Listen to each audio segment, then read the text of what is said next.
Hello and welcome to Pushing Back, Ukraine Daily Brief. As the war enters its 1084th day, these are the main developments from the past 24 hours. The update from the General Staff of the Armed Forces of Ukraine. Russia has lost approximately 851,880 troops in Ukraine since the beginning of the war. The number includes 1,390 casualties over the past day. According to the released Ukrainian figures, Russia lost 13 tanks, 31 armored combat vehicles, 44 artillery systems, 2 multiple launch rocket systems, 1 air defense system, 132 drones, 2 cruise missiles, 169 vehicles and 1 piece of special equipment. In the last 24 hours the Russians launched 90 combat clashes and carried out 67 airstrikes, including 101 guided bombs on the territory of Ukraine. They also used 1,100 kamikaze drones and carried out around 5,000 attacks on the positions of Ukrainian troops and settlements using various types of weapons. In its latest intelligence update, the UK's Ministry of Defence reports. A court in Russian-occupied Crimea fined a woman about $500 for child-free propaganda, the first such fine in Russia or occupied Ukrainian territory. This follows a new Russian law banning such propaganda, with potential fines up to $51,000 for organizations. The law is likely aimed at addressing Russia's declining population, exacerbated by the war in Ukraine and ongoing emigration. Experts believe Russia's demographic problems pose a long-term challenge, and efforts to boost birth rates are unlikely to have a quick impact. In its latest intelligence update, the Institute for the Study of War. Ukrainian Defense Minister Rustem Umerov announced the Ukrainian Drone Line project on February 10 as part of ongoing Ukrainian efforts to integrate drone and ground operations. Ukraine's efforts to integrate drone operations with ground operations significantly differ from Russian efforts to centralize drone units.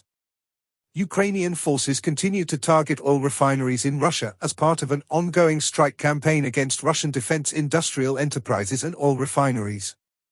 Russian authorities reportedly authorized the systematic torture of Ukrainian prisoners of war, POWs, held in Russian prisons as early as March 2022.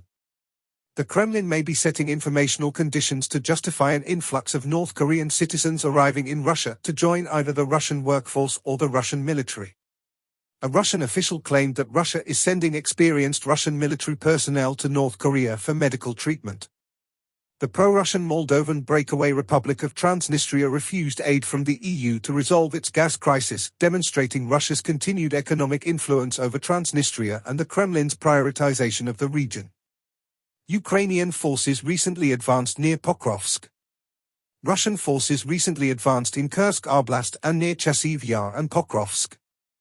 Russian mill bloggers continue to complain about the systemic issue of Russian forces submitting false reports to Russian military authorities and of high-level Russian officers micromanaging tactical-level units on the battlefield.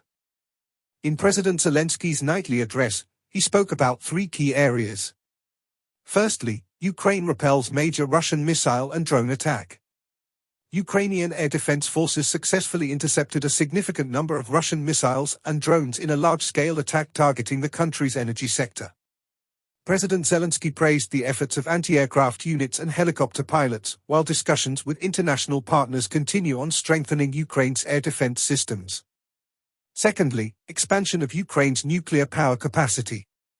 The Ukrainian parliament has approved the completion of 2 additional power units at the Khmelnytsky nuclear power plant, adding over 2 gigawatts of electricity to the national grid. President Zelensky emphasized that this step will enhance energy independence, stabilize prices, and support industrial growth, despite criticism from some sectors. Lastly, upcoming U.S. talks and National Security Council meeting. Ukraine is set to engage in high-level negotiations with the United States on multiple fronts, including economic cooperation and security.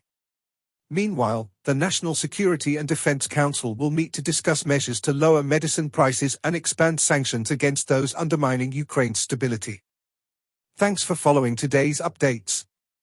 Please don't forget to like and subscribe for more content. We'll return tomorrow with the latest news on the ongoing conflict.